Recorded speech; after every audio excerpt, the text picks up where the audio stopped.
Hi viewers, இன்னைக்கு நம்ம growth பத்தி நம்ம சத்தம் போட்டு ஊருக்கு காமிக்க கூடாது. நம்ம growth தான் மற்றவங்களை பேச வைக்கணும் அப்படிங்கிற தாட்டுக்கு ரிலேட்டடான ரியல் ஸ்டோரி பார்க்கலாம். ஸோ இன்னைக்கு நம்ம யாரை பத்தி பார்க்க போறோம்னா இன்ஃபோசிஸோட ஃபவுண்டர் நாராயணமூர்த்தி. ஆமாங்க, அவங்க பாத்தீங்கன்னா அவங்க ஒன்றும் ஒரு பெரிய பேக்ரவுண்ட் ஃபேமிலி கிடையாது, நார்மல் ஃபேமிலி தான். அவங்க பாத்தீங்கன்னா ஸ்டார்ட் பண்ணப்போ இன்ஃபோசிஸ் அவருக்கு வந்து ஒரு மைண்ட்ல ஒரே ஒரு விஷயம் இருந்துச்சு, நம்ம இந்தியாவை ஒரு டெக்ல ஒரு டெக் மேப்ல கொண்டு வரணும் அப்படிங்கிற ஒரு தாட் மட்டும் இருந்துச்சு. அதனால அதுக்காக அவர் என்ன பண்ணாருன்னா ஒரு இன்ஃபோசிஸ் அப்படிங்கிற ஒரு இதை வந்து ஃபவுண்ட் பண்ணாரு. 1981ல ஸ்டார்ட் பண்ணாரு. பட் அவர் ஸ்டார்ட் பண்ணப்ப அவர்கிட்ட இருந்த ஃபண்டுன்னு பார்த்தா 10,000 தான். அந்த 10,000 அவங்க ஒய்ஃப் சுதாமூர்த்தி கொடுத்ததுதான். ஓகேங்களா? ஸோ அந்த ஃபண்ட் வச்சுட்டு அவங்க ஸ்டார்ட் பண்ணாங்க. ஈவன் அவங்க ஸ்டார்ட் பண்ணும்போது நான் இந்த மாதிரி வச்சிருக்கேன், இப்படி ஸ்டார்ட் பண்றேன், ஒரு கம்பெனி ஸ்டார்ட் பண்ண போறேன், இந்த மாதிரி லெவல்ல கொண்டு வர போறேன் அப்படிங்கிற தாட்டு ட்ரீம்லாம் அவருக்கு இருந்துருச்சு.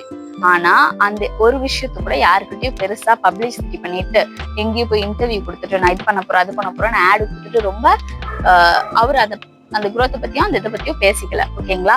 அவர் பாட்டுக்கு சைலண்டா அதுக்கான ஹார்ட் ஒர்க் பண்ணிட்டு இருந்தாரு. அவர் ட்ரீம் என்னவா இருந்துச்சோ அதை அச்சீவ் பண்றதுக்கான ஹார்ட் ஒர்க் பண்ணிட்டு இருந்தாரு. அவர் என்ன growth அச்சீவ் பண்ணணும்னு நினைச்சாரோ அதுக்கான ஒர்க் பண்ணாரு. பட் அந்த growth பத்தி யாருக்கிட்டையும் வெளியில பேசல. ஓகேங்களா? ஸோ அப்படியே பண்ணிட்டு இருக்கும்போது ஆப்வியஸா அப்புறம் கொஞ்சம் நாள்ல 1993ல அவர் வந்து அந்த இன்ஃபோசிஸ் வந்து IPO அப்படிங்கிற ஒரு இதுக்கு, அதாவது ஷேர் கேட்பாங்க இல்லையா, அந்த இதுக்கு வரும்போதுதான் எல்லாரும் பார்த்தாங்க. அதாவது ஸ்டார்டிங் ஆரம்பிக்கும் போது ஒரு ஸ்டார்ட் அப் கம்பெனி என்ன பெருசா அப்படிங்கிற மாதிரி இருந்தது. அந்த 93ல IPO அப்படிங்கிறது வரும்போது பரவாயில்லையே அப்படின்னு சொல்லிட்டு அந்த டைம்ல இருந்தா அவங்கள பத்தி எல்லாருமே பேச ஆரம்பிச்சாங்க. ஸோ அவரோட growth பத்தி அவர் எங்கேயுமே அவருக்கு முன்னாடி எந்த ஒரு மீடியாவுக்கோ எந்த ஒரு இதுக்கோ இன்டர்வியூ கொடுத்துட்டு எந்த ஒரு ஆட்ஸோ இது பண்ணிக்கிட்டு அவர் growth பத்தி அவர் பேசவே இல்லை. சைலண்டா ஹார்ட் ஒர்க் மட்டும் பண்ணாரு. அவரோட growth மற்றவங்களை பேச வச்சுச்சு. அதே மாதிரிதான் நம்மளும் நம்ம லைஃப்ல நீங்க ஒண்ணு நம்ம நினைப்போம், எல்லாருமே லைஃப்ல நினைப்போம் நான் வந்து இது பண்ணணும். எக்ஸாம்பிளுக்கு நம்ம எல்லாருக்குமே ஆப்வியஸா மிடில் கிளாஸ் ஃபேமிலி நம்ம எல்லாருக்குமே என்ன ஒரு ஆசை இருக்கும், நான் ஒரு வீடு கட்டணும் அப்படிங்கிறது.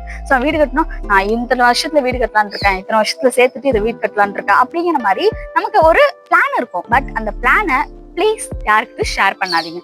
நமக்கு மனசுல இருக்குன்னா அதுக்கான ஒர்க்கை மட்டும் நம்ம பண்ணிட்டே இருக்கணும். ஏன்னா நம்ம ஷேர் பண்ணி நம்ம பண்ணணும்னு சொல்லுறது கேட்கறவங்க அது யாரா இருந்தாலும் அது வந்து அவங்க எந்த இதுல கேட்பாங்கன்னு நம்மளால சொல்ல முடியாது. எல்லாருமே பாசிட்டிவா தான் நினைப்பாங்களா? இப்போ நம்ம சொல்லுவோம் நாங்க வீடு கட்டணும் 2 வருஷத்துல எப்படியா பணம் சேர்த்து வீடு கட்டணும்னு சொல்லுவோம். ஆப்போசிட்ல கேட்கறவங்க அவங்க எந்த தாட்ல கேட்பாங்க, அவங்க கட்டிடுவாங்களே நம்ம இன்னும் கட்ட முடியாதோ அப்படின்னு நினைச்சாலும் அது தட் இஸ் ஆல்சோ நெகட்டிவ்ல. ஸோ பெட்டர் நம்ம என்ன நினைக்கிறோங்கிறத, நம்ம என்ன அச்சீவ் பண்ணணும்னு நினைக்கிறோங்கிறத அச்சீவ் பண்ணதுக்கு அப்புறம் மற்றவங்க பேசட்டும். அதுக்கு முன்னாடி நம்ம அதை வந்து நான் இது பண்ண போறேன், இத்தனை வருஷத்துல இது பண்ணலான்னு பிளான்ல இருக்கேன், நான் இது வாங்க போறேன் அது பண்ண போறேன், நோ நீட். அதை ஷேர் பண்ணி நம்மளை சுத்தி இருக்கிற பாசிட்டிவா நெகட்டிவா மாத்த வேணாம்னு நான் ஃபீல் பண்றேன். ஸோ நம்மளோட growth-ஐ நம்மளே ஊர் ஃபுல்லா டம்பாரம் அடிக்க வேணாம். நம்ம growth அச்சீவ் பண்ணதும் நம்மளை சுத்தி இருக்கிறவங்க நம்ம growth-ஐ பத்தி பேசணும். அதுதான் ஒரு உண்மையான சக்சஸ். ஓகேங்களா? ஸோ பிஃபோர் தட் நம்ம ஷேர் பண்றதால அது நடக்குமா நடக்காதான் நம்மளுக்கு தெரியாம ஷேர் பண்ணி எதுக்காது. ஸோ இதுதான் இன்னைக்கான மோட்டிவேஷன். நாராயணமூர்த்தி மாதிரி நம்மளும் நம்ம லைஃப்ல அவங்களோட இதை ஃபாலோ பண்ணணும். ஹார்ட் ஒர்க் பண்ணுங்க, சைலண்டாவே பண்ணுங்க. உங்களோட growth என்னங்கிறத ஃபிக்ஸ் பண்ணிட்டு அதுக்கான ஹார்ட் ஒர்க் மட்டும் பண்ணுங்க. அதுக்கு பிஃபோரா யாருக்கிட்டையும் நான் இதை பண்ண போறேன் அப்படின்னு சொல்ல வேணாம். அதுதான் நம்ம growth-க்கும் நல்லது. ஓகேங்களா? This is today's motivational. நம்ம சேனலை சப்ஸ்கிரைப் பண்ணிக்கோங்க, லைக் பண்ணுங்க, ஷேர் பண்ணுங்க. உங்க எல்லாருக்கும் டெய்லி நான் மோட்டிவேஷனல் ஸ்டோரியோ ஏதோ ஒன்று சொல்றேன் அப்படின்னா எனக்கும் மோட்டிவேஷன் தேவை இல்லையா? ஸோ எனக்கு நீங்க மோட்டிவேஷனல் ஸ்டோரி சொல்ல வேணாம், அதுக்கு பதில் ஒரு லைக், ஒரு ஷேர், ஒரு சப்ஸ்கிரைப் பண்ணீங்கன்னா அதுதான் எனக்கு ஒரு பெரிய பெரிய motivation. Please do that one. Thank you. நாளைக்கு வேற மோட்டிவேஷன்ல பார்க்கலாம். பாய்.